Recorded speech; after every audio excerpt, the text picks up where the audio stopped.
A recent youth-led protest in South Africa targeted the continent's oldest and largest stock exchange, the Johannesburg Stock Exchange, founded in 1887. At this protest, as at many others, his led youth leader Julius Malema, who's currently facing expulsion from the ruling African National Congress, denounced the country's economic system. He called for more nationalizations in key industries for a better redistribution of wealth. South African unemployment for youth between 18 and 25 is at more than 50%, like in most of Africa. Malema called for companies and the government to create jobs rather than focusing on profits and growth figures. Several times when he has made such pronouncements, stocks on the JSE, as it is known, have dropped precipitously.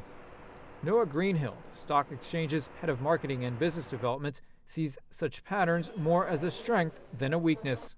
I don't understand why we get upset when somebody says something. He's allowed to say it.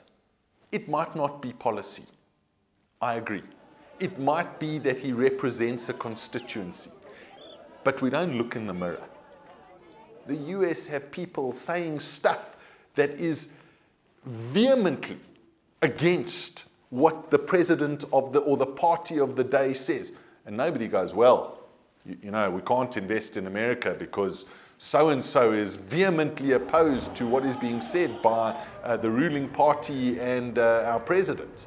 Besides the threat of political instability, African stock exchanges have also recently suffered losses due to weakening currencies and difficulties in sustaining outside investment in a tough world economic climate. More and more African companies are turning to Western stock markets to be listed there, especially in London, rather than on a stock exchange in Africa. Economists say there also may be too many national stock exchanges on the continent, with about 24 currently operating in sub-Saharan Africa. Some of these exchanges have been hampered in attracting investors due to insufficient hours of trading and slow service.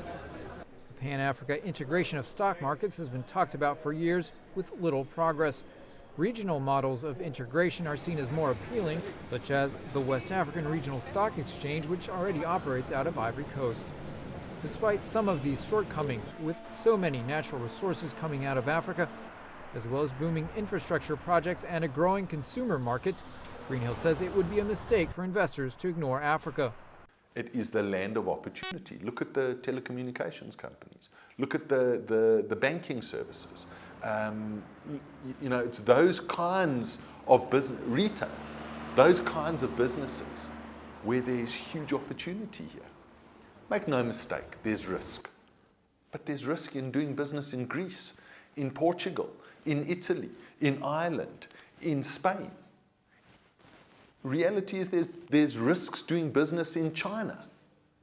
The fastest growing economy in the world this year has been Africa's latest oil producer, Ghana, with year-end growth rates expected to top at least 13%. At stock exchanges across Africa, investors are hoping this type of economic success will also mean higher and higher stock prices. Nico Columbus, VOA News, Washington.